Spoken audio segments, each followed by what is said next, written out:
Aujourd'hui, on va parler de la partie excitante, de la partie caliente et la partie piquante de cette Coupe du Monde.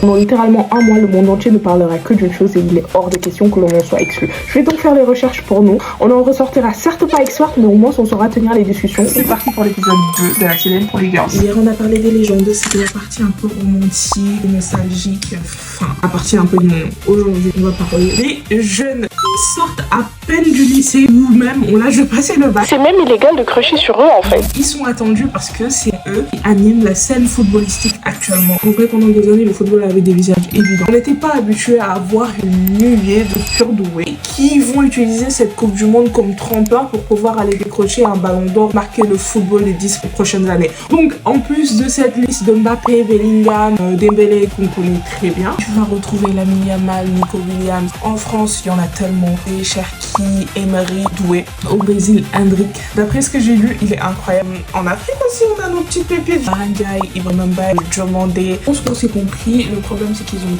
tous énormément de talent en même temps. Donc, il n'y en a aucun qui arrive à être véritablement le visage du football mondial. Et je pense que ce sera sur ça qu'ils vont un peu se battre. Et cette année, il y a encore une autre raison d'être particulièrement attentive. Pour la première fois, il me semble, le tournoi accueille davantage d'équipes. Donc, habituellement, on était sur 32 équipes. Cette année, on est sur 48. Beaucoup plus de pays, beaucoup plus d'histoires, beaucoup plus de drama. Et c'est très souvent là où il y a de petites surprises. Donc, cette Coupe du Monde n'est pas uniquement celle des légendes qui disent au revoir. C'est peut-être celle qui va désigner les prochaines. On se dit à très vite pour un autre épisode. N'hésitez pas à me dire ce que vous souhaitez voir. Si vous avez des questions sur lesquelles vous voulez qu'on s'appesantisse davantage. Je vous fais de gros bisous. Bye!